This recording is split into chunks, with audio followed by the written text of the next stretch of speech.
নবাব বাড়িতে আসলাম নামাজ আদায় করতে। খুব পছন্দের একটা মসজিদ আমার।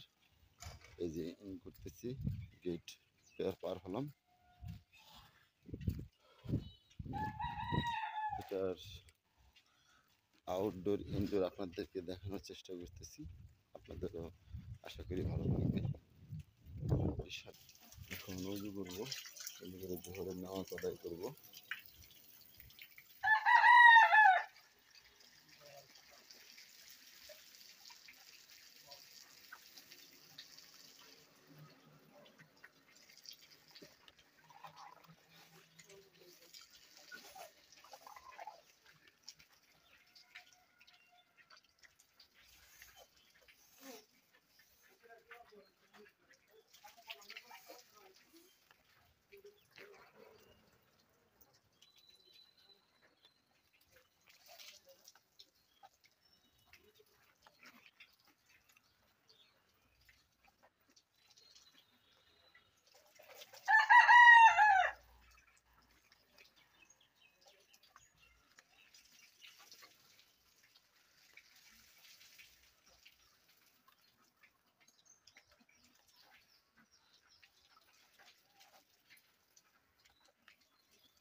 أشهد أن لا إله إلا الله وحده لا شريك له وأشهد أن محمدا عبده ورسوله।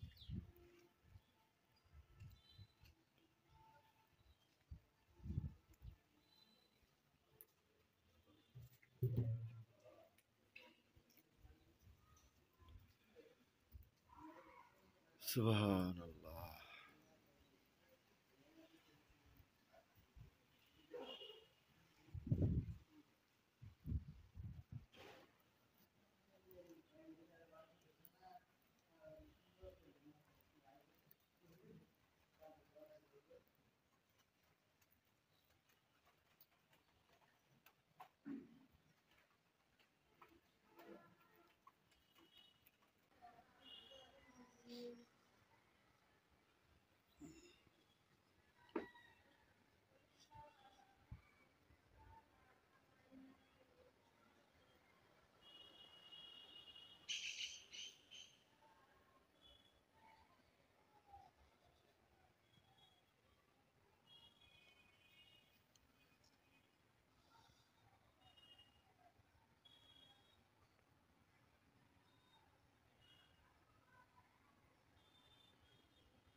ধনবাড়ি নবাব বাড়ি, ওই যে নবাব বাড়িটা আপনারা দেখতে পাচ্ছেন, এই নবাব বাড়ির যারা কর্মরত কর্মচারী ছিলেন এবং সেই মহলের যারা গুরুত্বপূর্ণ ব্যক্তি ছিলেন তাদের সমাহিত স্থান আপনারা দেখতে পাচ্ছেন, যেটি নবাব নির্ধারিত করে গিয়েছেন। সেখানে আপনাদেরকে এনে দেখাচ্ছি এবং পাশেই এই মসজিদ, যেখানে আমি নামাজ আদায় করলাম। অনেকেই দূর দূরান্ত থেকে এসে এই মসজিদে নামাজ আদায় করে। এখানে দুটি কবর আমরা দেখতে পাচ্ছি, সম্ভবত কোনো শিশু বাচ্চাদের রাজপ্রাসাদে অথবা এই মহলে সাথে সম্পৃক্ত হতে পারে। একদম ছোট দুটো কবর আপনারা দেখতে পাচ্ছেন। এখানে কোনো নেম প্লেট নেই, তাই নাম দেখাতে পারলাম না। অনেক প্রাচীন কবর এগুলো। আপনারা কবরের যে ডিজাইনগুলো আপনারা দেখছেন, এই ডিজাইনগুলো দেখেই স্বভাবত বোঝা যাচ্ছে যে কত পুরনো কবর এগুলো, যাদের এক একজনের জন্ম প্রায় 1700 সালের দিকে, তাদের মৃত্যু অনেকের 18, 18.5 কিংবা 19-এর পরে, 1900, 11, 10 এদিকে তাদের মৃত্যু হয়েছিল। তো আসলে খুবই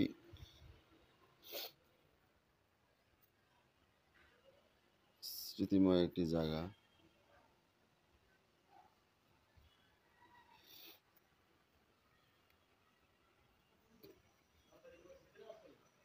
ধনবাড়ি নবাববাড়ি মসজিদ বলা হয় এটিকে, এবং এর পাশে একটি পুকুর আপনারা দেখতে পাচ্ছেন।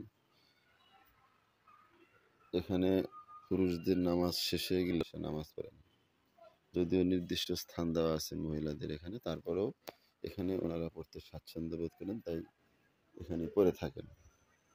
আমি কিছুক্ষণ আগেও দুজন মহিলাকে এখানে দাঁড়িয়ে থাকতে দেখেছি, এবং এখানে বসে কোরআন তেলাওয়াত করতে দেখেছি একটি মহিলাকে।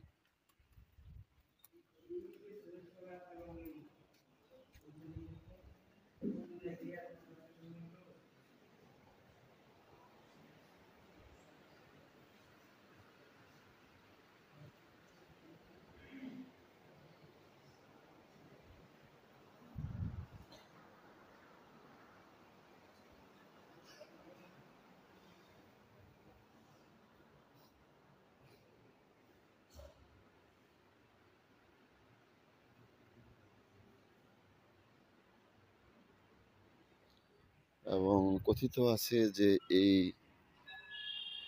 মসজিদটিতে এসে যদি কেউ তার মনের সৎ কোনো ইচ্ছা থাকে, সেটি যদি সে এখানে এসে আল্লাহ তাআলার নিকট আবদার করেন বা আবেদন করেন, সেই ক্ষেত্রে অবশ্যই,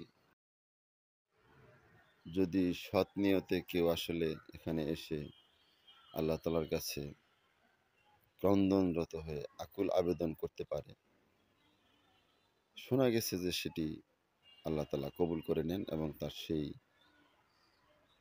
সৎ যোগ্য মনের আশাটি পূরণ করে নেন। তো এগুলো আসলে বান্দার সাথে সৃষ্টিকর্তার একটা অন্যতম কানেকশন থাকতে হয়। শুধু যে জায়গাতেই যে হয় তা না, এই জায়গা ছাড়াও আরো বিভিন্ন জায়গা থেকে আপনি সেটি করতে পারেন, নিজের ঘরেও করতে পারেন। আসলে সম্পর্কের উপর আসলে বিষয়টাই। আর স্থান কিছুটা রাখে। কারণ এখানে হাজার, হাজার আ মুসলিম এসে নামাজ পড়েন। এখানে অনেকের সমাহিত কবর আছে। আশেপাশে আপনারা দেখতে পাচ্ছেন, এই যে আমরা দেখিয়েছিলাম। তো এখানে অনেক সুফি সাধক আছেন, অনেক ধার্মিক লোক আছেন। তাদের বদৌলতে, তাদের উছিলায় আ হয়তোবা আল্লাহ তাআলা আপনার দোয়াকে আরেকটু প্রাণবন্ত করতে পারে, বা আপনাকে দোয়াটা কবুল করার ক্ষেত্রে হয়তো তারা কিছুটা সহায়ক ভূমিকা পালন করতে পারে। আল্লাহ তাআলা হয়তো খুব মায়া লাগতে পারে। যেহেতু একটি নির্দিষ্ট এমন একটি জায়গায় এসে আপনি আল্লাহ তাআলার কাছে চাইছেন, যেখানে তার অনেক প্রিয় বান্দারা এখানে সমাহিত অবস্থায় আছে। তাদের যখন আপনি আ তাদের রুহের জন্য যখন আপনি মাগফিরাত কামনা করবেন, এবং তাদের উসিলায় আপনি যখন আপনার মনের আশাটা পূরণ করার জন্য আল্লাহ তাআলার কাছে আবেদন করবেন, সেক্ষেত্রে আল্লাহ হয়তো একটু শিথিলতা দেখাতে পারে আপনার আবেদনটা কবুল করার ক্ষেত্রে। বাড়তি একটা অনুপ্রেরণা, জাস্ট এটুকুই। ধনবাড়ি মসজিদের ঠিক প্রবেশ পথেই বাম পাশে আপনি এই পুরনো কবরস্থানটি দেখতে পাবেন, যেটি রাজকীয় হালে কিন্তু রক্ষিত আছে। রাজকীয় হাল বললাম এই কারণে, রাজপ্রাসাদে যারা কর্মরত বা কর্মচারী থাকেন, প্রজারা ছাড়া, তারা মারা গেলে তাদের কবরটাকে যেভাবে আপনার এরিয়াভুক্ত করে রাখা হয়, যাতে শতবর্ষেও কি হাজার বছরেও যেন সেগুলো নষ্ট না হয়, তাদের একটা স্মৃতি যেন থাকে, তাদের যে কর্মকাণ্ড সেগুলোর জন্য ইতিহাসের পাতায় চির সবুজ হয়ে থাকে, সেটির জন্য যে বন্দোবস্ত করা হয় এখানেও ঠিক তাই করা হয়েছে। এখানে যে কবরস্থানগুলো দেখছেন এগুলো এই এলাকায়, এই নবাবের এলাকায়, এই প্রত্যন্ত দেশ এবং স্থান থেকে যে ধর্মযাজকরা ছিলেন ইসলাম প্রচারের জন্য যারা দেশে দেশে গিয়েছিলেন, তারা কিন্তু এসে এখানে ধর্ম প্রচার করেছেন, ইসলাম ধর্মকে অনেক প্রসারিত করেছেন। তো তারা যখন ধর্ম প্রচারের অবস্থায় নিজ দেশ থেকে এই দেশগুলোতে এসেছিলেন, তখন এই কয়েকজনের মৃত্যু এখানে হয়েছিল। আস্তে আস্তে ধীরে ধীরে এক একজনের মৃত্যু এক একদিন হয়েছিল। তাদের জীবদ্দশার শেষ মুহূর্তটা পরিবারবিহীন এই ধর্মের প্রতি এসে তাদের জীবনটি নিঃশেষ করে গেছেন, তবু ধর্ম প্রচারে নিজেরা পিছপা হননি। সেই যুদ্ধে শহীদি এই প্রাণগুলো যাতে ইতিহাসের পাতা থেকে সরে যেতে না পারে, চির অম্লান হয়ে থাকে, এবং তাদের স্মৃতি পরিবর্তিত যে জেনারেশনগুলো আসবে, যারা ধর্মের প্রতি প্রচারক হিসেবে কাজ করবে, ধর্মকে ভালোবাসবে, এটা যেন দৃষ্টান্তমূলক উদাহরণ হয়ে থাকে, সেটি কিন্তু এখানে খুব নিরাপত্তার সাথে রাখা হয়েছে। কিছু যেন শেখা যায় এখান থেকে, যে সৃষ্টিকর্তার সান্নিধ্যে যদি নিজেকে আনা যায় পরিপূর্ণভাবে, তাহলে এই পৃথিবীর কোনো কিছুই যে নিজের কাছে খুব বড় কিছু না, তার দৃষ্টান্ত প্রমাণ কিন্তু এরা।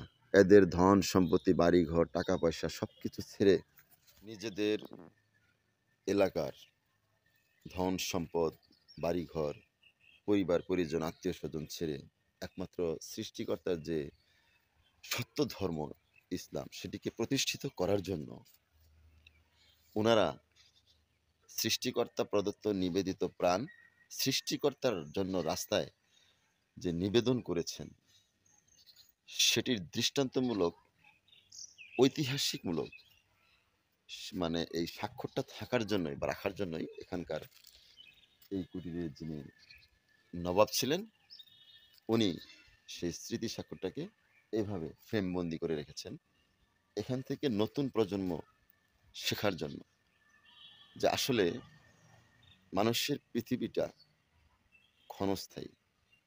এই পৃথিবী ছেড়ে পরবর্তীতে যে আরেকটি পৃথিবী রয়েছে অনন্তকালের, সেটির সিগন্যাল দেওয়ার জন্য, সেটাকে নিজের আমলে আনার জন্য, বোঝার জন্য তিনি এটি রেখে গেছেন। আর সেই স্থানটি আপনাদেরকে আমরা ঘুরিয়ে দেখালাম। এখান থেকেই বোঝা উচিত যে পরিবারের চাইতেও কতটা ভালোবাসা সৃষ্টিকর্তার প্রতি থাকলে তারা সৃষ্টিকর্তার জন্য নিজ দেশ ছেড়ে এই দেশে এসে জীবন ত্যাগ করেছে। জীবন তো সবাই ত্যাগ করে, কিন্তু সব জীবন ত্যাগকারী এক জায়গায় থাকে না। জীবন ত্যাগ করার মাঝে, উৎসর্গ করার মাঝে ভিন্নতা তো অবশ্যই রয়েছে, এবং সেই ভিন্নতা অনুযায়ী যে যার প্রাপ্য স্থান মৃত্যুর সেই পৃথিবীতে পেয়ে যাবে। থাকবেন, সুস্থ থাকবেন, সৃষ্টিকর্তার প্রতি খেয়াল রাখবেন, কারণ সৃষ্টিকর্তার দেয়া নিয়ামত নিয়েই আপনি পৃথিবীতে এখনো বেঁচে আছেন, এবং ওনার ইচ্ছাতেই আপনি পৃথিবী থেকে একদিন চলে যাবেন। আজ কাল, এক দশক দুই দশক আপনাকে কিছু কিছু মানুষ মনে রাখবে, ৩-৪ দশক পরে আর হয়তো কেউ আপনাকে স্মরণ করার মতো থাকবে না। যে স্মরণ করার সেই উপরের জন্য, তাই তার জন্য কিছু করুন, তার জন্য কিছু নিয়ে যান, তাহলে আপনি ওপারে ভালো থাকতে পারবেন। আর নিঃসন্দেহে মানুষের উপকার করে, মানুষকে ভালোবেসে আপনাকে সেটা অর্জন করে নিয়ে যেতে হবে। কারণ সৃষ্টিকর্তা বলে দিয়েছেন যে মানুষ মানুষকে ভালোবাসতে পারে না, ভালোবাসলো না, সে কখনো আমাকে ভালোবাসতে পারে না।